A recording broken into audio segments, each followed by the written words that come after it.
Sidayamna maruiba masu kogi Manipur Innovative Youth Organization Delhi na sinduna pangthokiba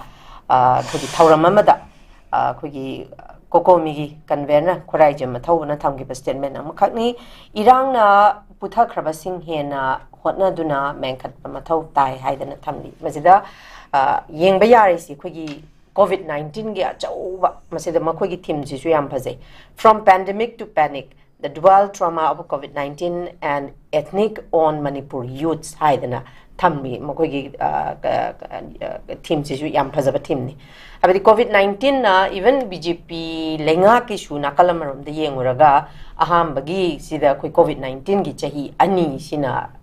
maram orakanda achauba makoina tawgada thabak thoram singda duma pande habadi yaroi aduna su aduma apanba mong pikre anirak suba sida aduna COVID-19 sidi akogi worldwide ki achauba issue ni masida su akogi achauba impact ama laikre madu ki tang phagalakpagi lakpasida amu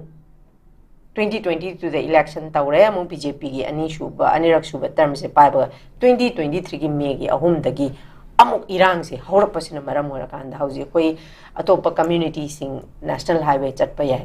koi adubu maitai haba purup sidi haiba national highway se phawraga chatpa yaba nate masina maram oiraga Churachandpur da taramba maitai adagi Imphal da taramba kuki nu loi mak si id leiramba business kari kara loi mak mangla ini trauma ama leibanina mi si subam nombam leiraktabana maram oirakanda noma gi khogi economic sidi aduki matik kan sokchalakba adumangna amu ozakiran IDP singe mraiba kari kamaina lepkadoino haiba su khangdaba sida akhoi chahi akhoi decade anigi akhoi mirol anidi hairiba akhoi COVID-19 gi chaitheng amu phangle aduga hallo lairiba conflict si amuk solution basu natri kwa masina akhoi decade anigi akhoi mirol ani rakti shoni haibagi warol soja khurajam thawna thamliba masi nakalamromda dokimatik chumba wa phama makhakne matangai phatana akhoi hauzik haidi COVID loikre masi chaitheng se khoi phanghori bane mahai tambasing jo hauzik lai tammi haibe wani trauma di dumak lai noi president rule lakpadagi nomai kapadi lepte habadi yaroi kharamakti lepi kamna khidre adumak puwaroi silama loshinba ma leitabanina hanagi khoigi normalcy akhoigi yamna nungai na chathok chasin tawraga karbar la lol itik tawrambadudi yadabana maram oirakanda mipung khuding ma government job ama tawni haibagi keno dudi leitabanina ojakiran masidi yam chumba waphamni sigi matang sida koi tangai phatana koi hena suba nomba aduga legaki mai kaidagi su tawba yaba kari no habasi su tangai phatana khanabasi su mathau tabrana kale